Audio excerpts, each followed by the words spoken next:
in pop, I don't think. You too recently appeared in Helsinki, and Oh wow! I would like a small comment. What do you think about you two right now? A certain period of their career that I really like Joshua Tree, Unforgettable Fire, things like that. They've got some amazing songs, and also they had obviously the signature guitar sound, which is like every band is always in search of a trademark, and they found their trademark. So I don't know. I'm not sure about. I agree. I agree. I think that for me there was a golden period, but I think I've never really. The newer stuff's never really connected with me. I think like a lot of bands, they have a golden time which will live forever. Like a band like Oasis had it. They had an amazing period that will carry them for the rest of their lives, and I think that's the nature of music. You can't. Everybody has a golden period, I think. I think interestingly enough, the album The Joshua Tree is there's a simplicity and there's a lot of space in it, and I think that's, although it didn't influence us directly, it's something that we admire about it. It's a very incredibly atmospheric and spacious album with a lot of focus on the vocal, and that's what we try to do, really. So perhaps there are similarities. Yeah, and that leads to the next question. Your own idols when you were young. What inspired you? What kind of music? Which artists?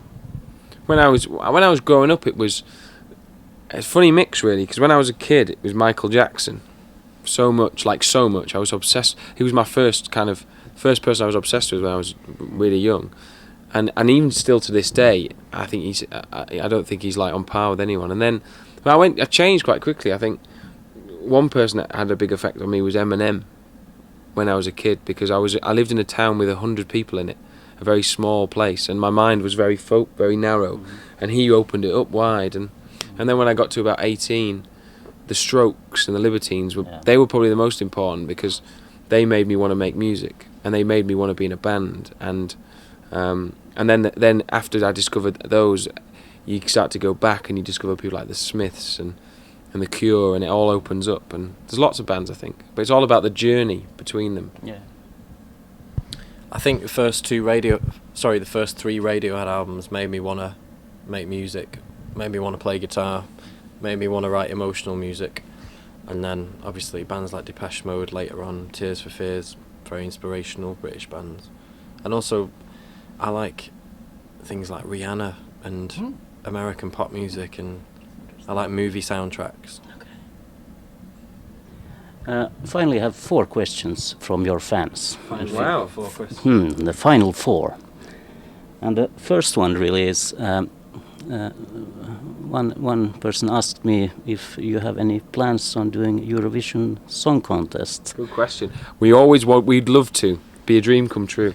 One day we will. We'll undoubtedly one day be involved in the Eurovision Song Contest. We always said the first country that gave us a number 1, we try and enter for that. We try and write them a song. And also, maybe we wouldn't enter, but maybe it's more important that a country gets somebody who represents their country well. And I wouldn't do it for England, because England don't care about it enough. And then about the hit single, what's a bridge across the Severn? The Severn is a river in England called the Severn, and the Severn Bridge runs between England and Wales, Bristol and Cardiff, and it's a huge bridge, and this River Severn is massive. It's like it's the biggest river in England, and it's I've got a picture of it. Oh. That's the bridge across the Severn. That's a bridge. That's a real bridge. The bridge across the Severn. Yeah. So the Severn's a river. Then maybe a different question.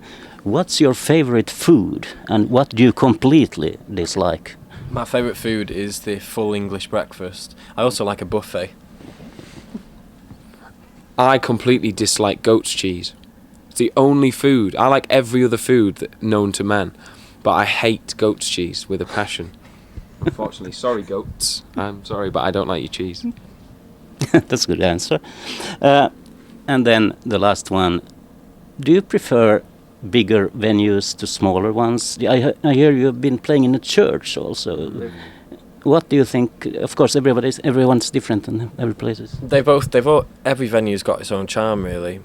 I suppose your songs sound different in certain venues. In a church, it's very the grandeur comes out, and it's very epic, and it's perfectly suited to that, and the song's kind of tailored for that. But then you go to a kind of gritty nightclub in Germany, and the songs sound very different there as well. So it's always a challenge, but it's exciting to test your songs out in different venues. Because they're both the reactions are always different. In a big venue, it's very calm, whereas in somewhere like tonight, for instance, because it's quite small, it's probably going to be quite intense. So. I'm quite sure about that. I would like to thank you both for this interview for Chaos Tube. No problem. And on behalf of all of your fans in Finland, I hope you have a very good night and very good gig. Perfect. Thanks very much. Thank you.